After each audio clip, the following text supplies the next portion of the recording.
In the beginning was the Logos, the Big Bang, the primordial Om. Big Bang theory says that the physical universe spiraled out of an unimaginably hot and dense single point, called a singularity, billions of times smaller than the head of a pin.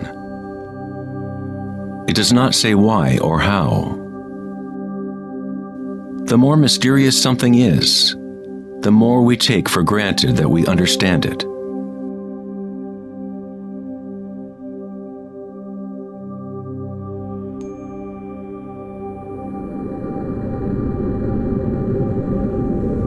It was thought that eventually gravity would either slow the expansion or contract the universe in a big crunch. However, images from the Hubble Space Telescope show that the universe's expansion seems to be actually accelerating, expanding faster and faster as it grows out of the Big Bang. Somehow, there is more mass in the universe than physics predicted. To account for the missing mass, physicists now say that the universe consists of only 4% atomic matter, or what we consider normal matter. 23% of the universe is dark matter, and 73% is dark energy, what we previously thought of as empty space. It is like an invisible nervous system that runs throughout the universe, connecting all things.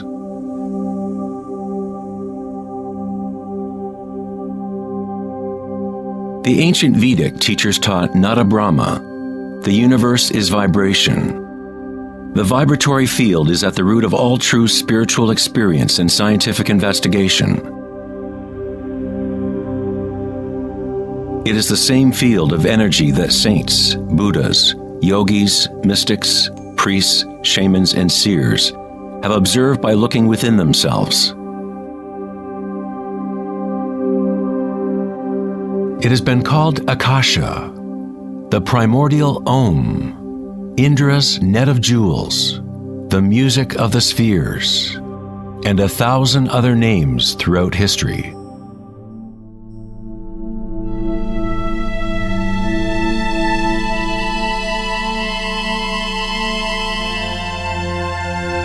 It is the common root of all religions.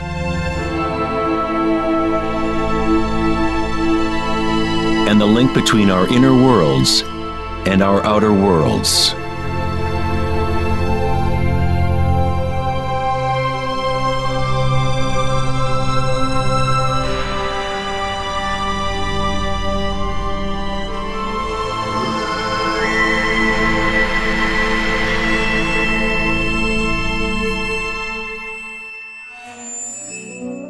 In Mahayana Buddhism in the 3rd century, they described a cosmology not unlike the most advanced physics of modern day. Indra's net of jewels is a metaphor used to describe a much older Vedic teaching, which illustrates the way the fabric of the universe is woven together. Indra, the king of the gods, gave birth to the sun and moves the winds and the waters. Imagine a spider web that extends into all dimensions. The web is made up of dewdrops, and every drop contains the reflection of all the other water drops. And in each reflected dewdrop, you will find the reflections of all the other droplets. The entire web in that reflection, and so on to infinity. Indra's web could be described as a holographic universe, where even the smallest stream of light contains the complete pattern of the whole.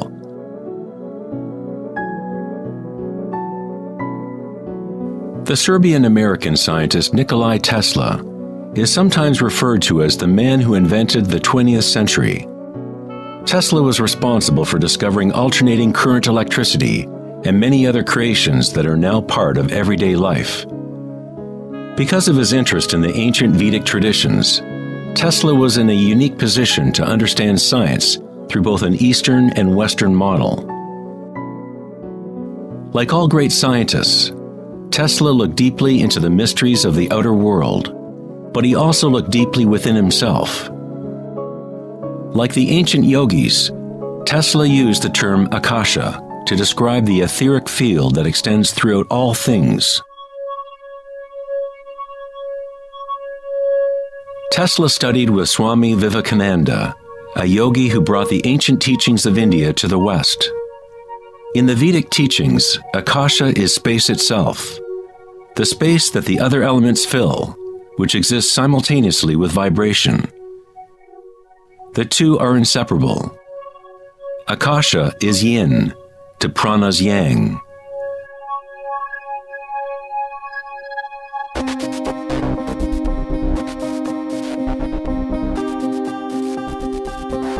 A modern concept that can help us to conceptualize Akasha, or the primary substance, is the idea of fractals. It wasn't until the 1980s that advances in computers allowed us to actually visualize and reproduce mathematically the patterns in nature. The term fractal was coined in 1980 by mathematician Benoit Mandelbrot, who studied certain simple mathematical equations that, when they are repeated, produce an unending array of changing mathematical or geometrical forms within a limited framework. They are limited, but at the same time, infinite. A fractal is a rough geometric shape that can be split into parts, each of which is at least approximately a reduced-size copy of the whole pattern, a property called self-similarity. Mandelbrot's fractals have been called the thumbprint of God. Om Shrim Rim Klim Glam Gam Ganapatiye Varavaradap Saravajanam Eva Shabaya Swa. You are seeing artwork generated by nature itself. If you turn the Mandelbrot figure a certain way, it looks sort of like a Hindu deity or Buddha.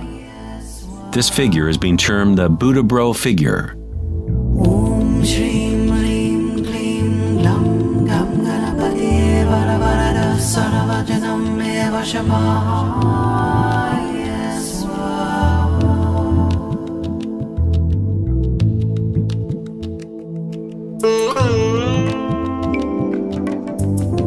If you look at some forms of ancient art and architecture, you will see that humans have long associated beauty and the sacred with fractal patterns.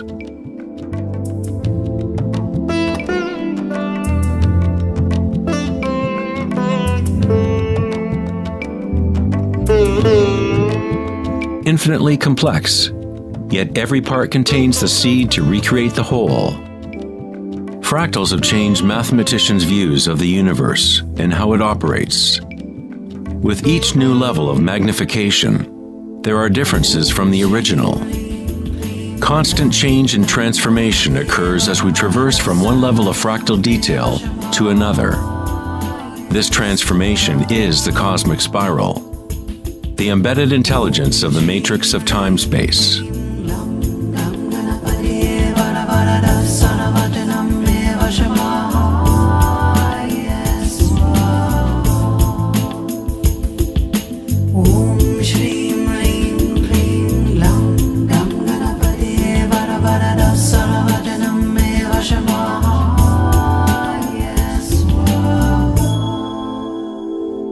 Fractals are inherently chaotic, full of noise and order. When our minds recognize or define a pattern, we focus on it, as if it is a thing. We try to find the patterns we see as beautiful, but in order to hold the pattern in our minds, we must push away the rest of the fractal.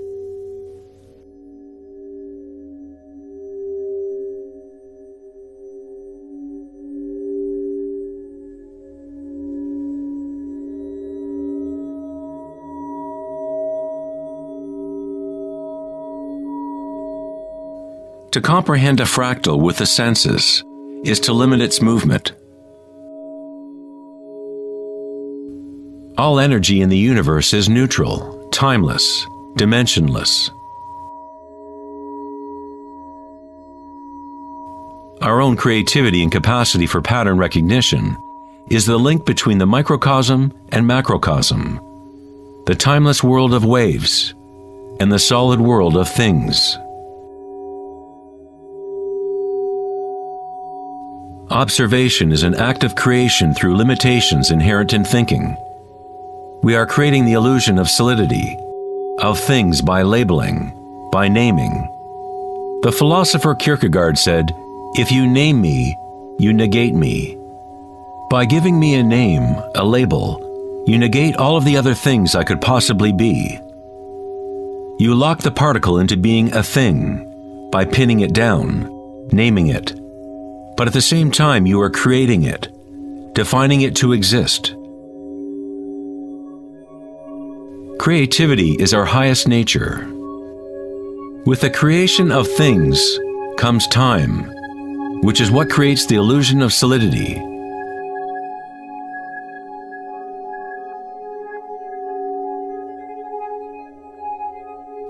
Einstein was the first scientist to realize that what we think of as empty space is not nothing.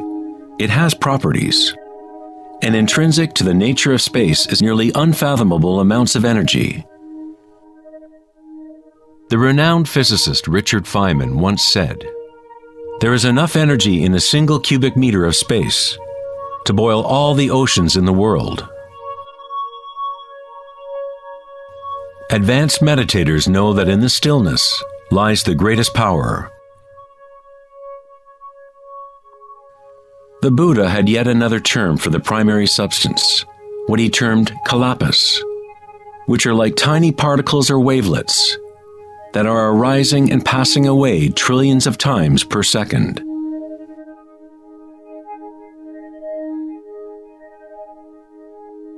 Reality is, in this sense, like a series of frames in a holographic film camera, moving quickly so as to create the illusion of continuity. When consciousness becomes perfectly still, the illusion is understood, because it is consciousness itself that drives the illusion.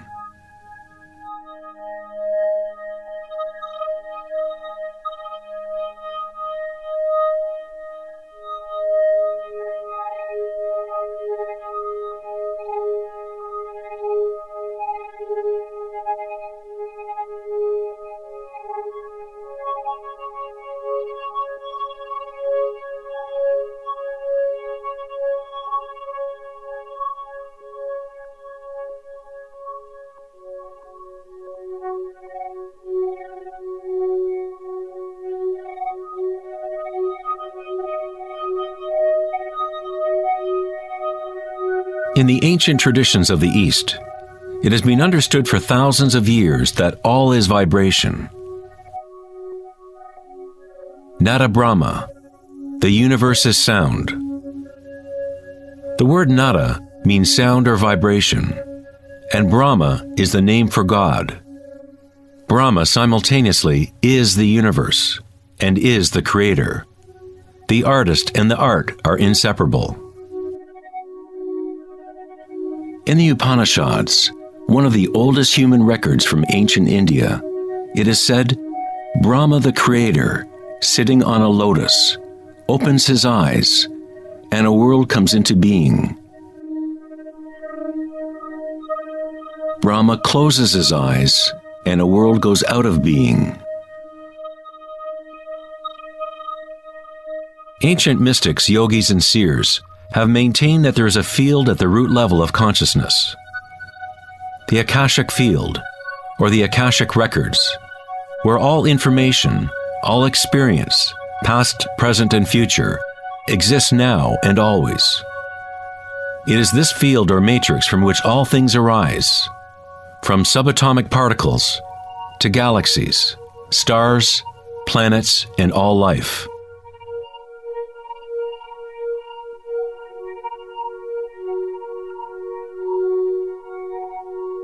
You never see anything in its totality, because it is made up of layer upon layer of vibration, and it is constantly changing, exchanging information with Akasha. A tree is drinking in the sun, the air, the rain, the earth. a world of energy moves in and out of this thing we call a tree. When the thinking mind is still, then you see reality as it is, all aspects together. The tree and the sky and the earth, the rain and the stars are not separate. Life and death, self and other, are not separate, just as the mountain and the valley are inseparable. In the Native American and other indigenous traditions, it is said that everything has spirit, which is simply another way of saying everything is connected to the one vibratory source.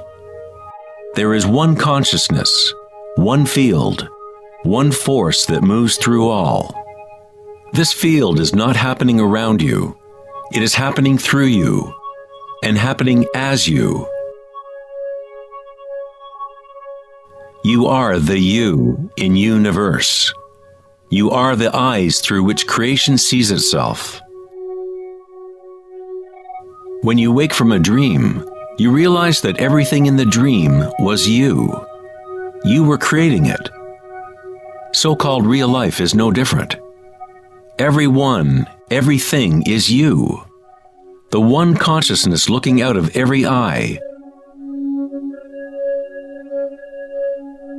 Under every rock.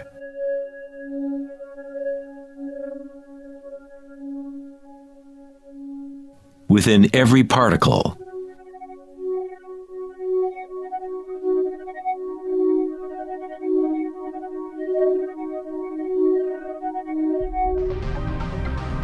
International researchers at CERN, the European Laboratory for Particle Physics, are searching for this field that extends throughout all things. But instead of looking within, they look to the outer physical world. Researchers at the CERN laboratory in Geneva, Switzerland, announced that they had found the Higgs boson, or the God particle. The Higgs boson experiments prove scientifically that an invisible energy field fills the vacuum of space. CERN's Large Hadron Collider consists of a ring 17 miles in circumference, in which two beams of particles race in opposite directions, converging and smashing together at nearly the speed of light. Scientists observe what comes out of the violent collisions. The standard model cannot account for how particles get their mass. Everything appears to be made of vibration, but there is no thing being vibrated. It is as if there has been an invisible dancer, a shadow, dancing hidden in the ballet of the universe. All the other dancers have always danced around this hidden dancer. We have observed the choreography of the dance, but until now we could not see that dancer.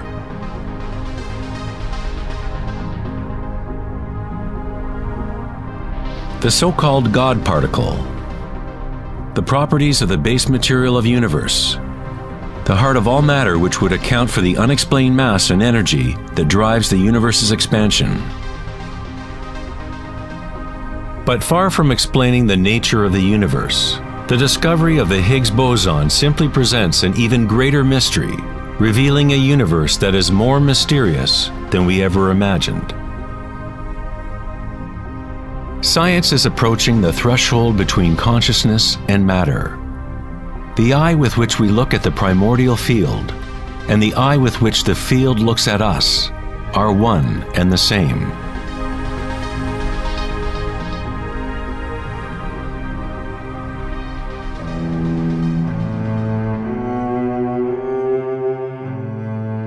The German writer and luminary Wolfgang von Goethe said, "The wave is the primordial phenomenon which gave rise to the world." Cymatics is the study of visible sound. The word cymatics comes from the Greek root cyma, which means wave or vibration.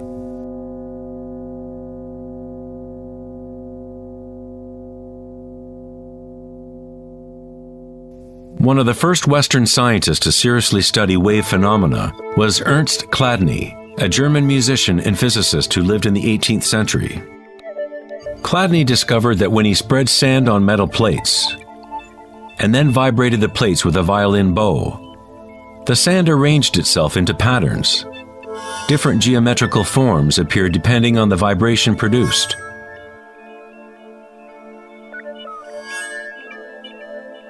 Chladni recorded an entire catalog of these shapes, and they are referred to as Chladni figures.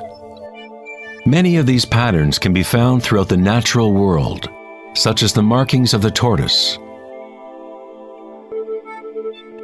or the spot patterns of a leopard.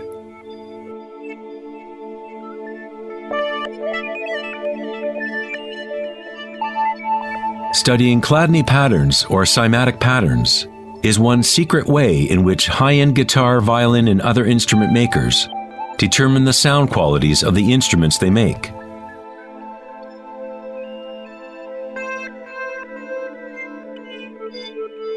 Hans Jenny expanded on Chladni's work in the 1960s. Using various fluids and electronic amplification to generate sound frequencies, and coined the term cymatics. If you run simple sine waves through a dish of water, you can see patterns in the water. Depending on the frequency of the wave, different ripple patterns will appear. The higher the frequency, the more complex the pattern. These forms are repeatable, not random. The more you observe, the more you start to see how vibration arranges matter into complex forms from simple repeating waves. This water vibration has a pattern similar to a sunflower.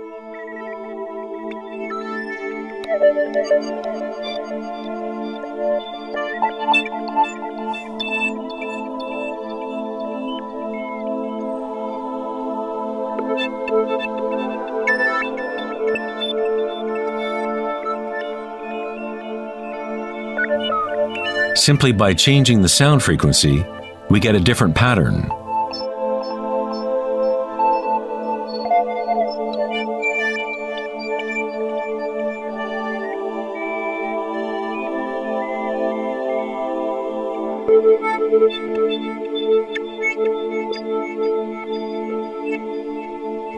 Water is a very mysterious substance.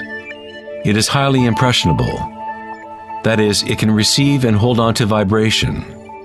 Because of its high resonance capacity and sensitivity, and an inner readiness to resonate, the water responds instantaneously to all types of sonic waves.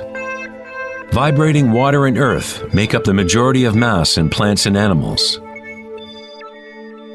It is easy to observe how simple vibrations in water can create recognizable natural patterns. But as we add solids and increase the amplitude, things get even more interesting. Adding cornstarch to water, we get more complex phenomena.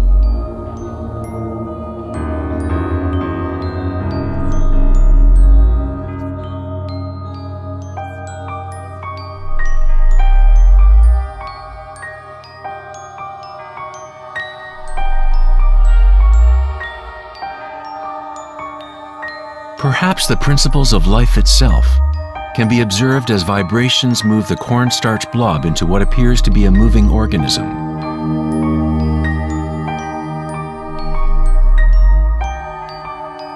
The animating principle of the universe is described in every major religion, using words that reflect the understanding of that time in history.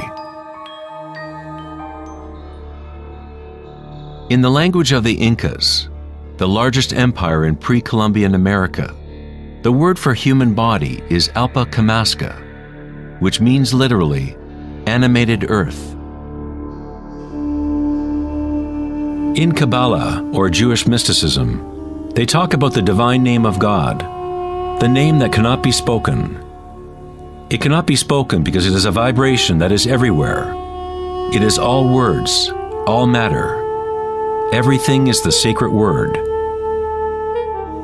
The tetrahedron is the simplest shape that can exist in 3 dimensions. Something must have at least 4 points to have physical reality.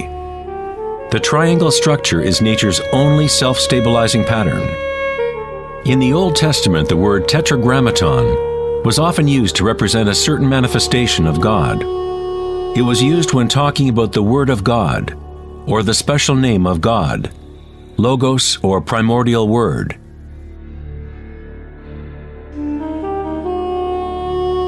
The ancient civilizations knew that at the root structure of the universe was the tetrahedral shape. Out of this shape, nature exhibits a fundamental drive toward equilibrium, Shiva, while it also has a fundamental drive towards change, Shakti.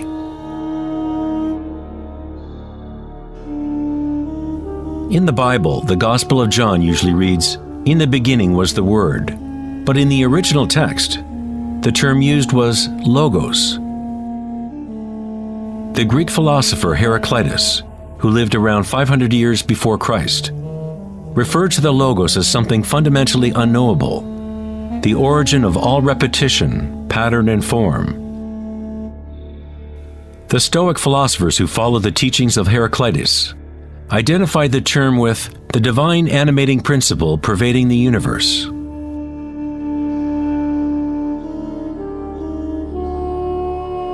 In Sufism, the Logos is everywhere and in all things. It is that out of which the unmanifest becomes manifest.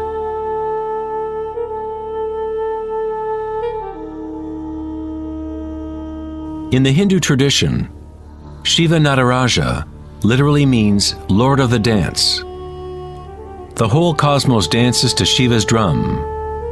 All is imbued or ensouled with the pulsation.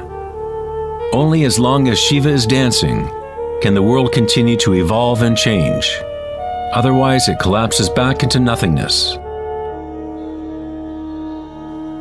While Shiva is representative of our witnessing consciousness, Shakti is the substance or stuff of the world.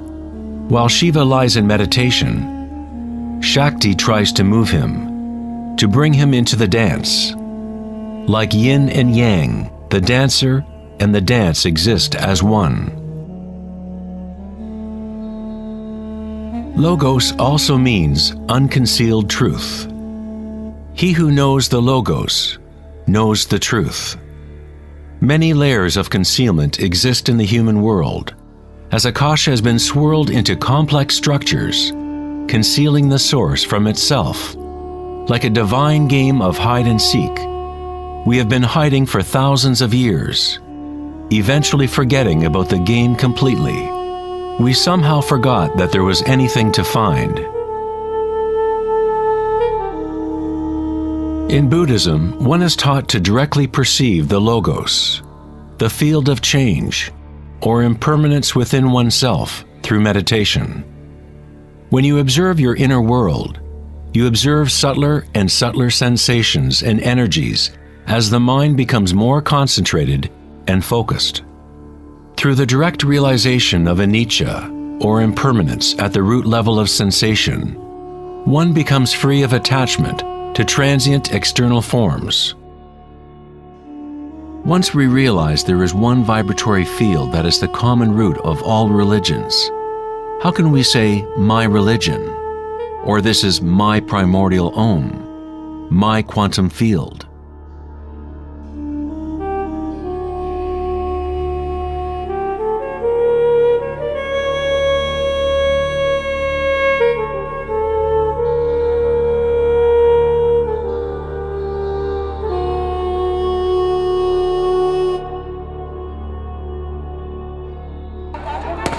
The true crisis in our world is not social, political, or economic. Our crisis is a crisis of consciousness, an inability to directly experience our true nature,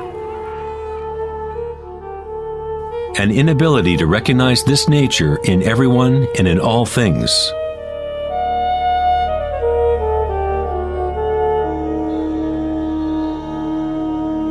In the Buddhist tradition, the Bodhisattva is a person with an awakened Buddha nature. A Bodhisattva vows to help to awaken every being in the universe, realizing that there is only one consciousness.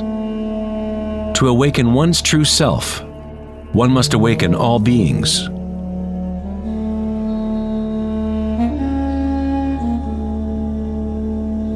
There are innumerable sentient beings in the universe. I vow to help them all to awaken. My imperfections are inexhaustible. I vow to overcome them all. The Dharma is unknowable. I vow to know it. The way of awakening is unattainable. I vow to attain it.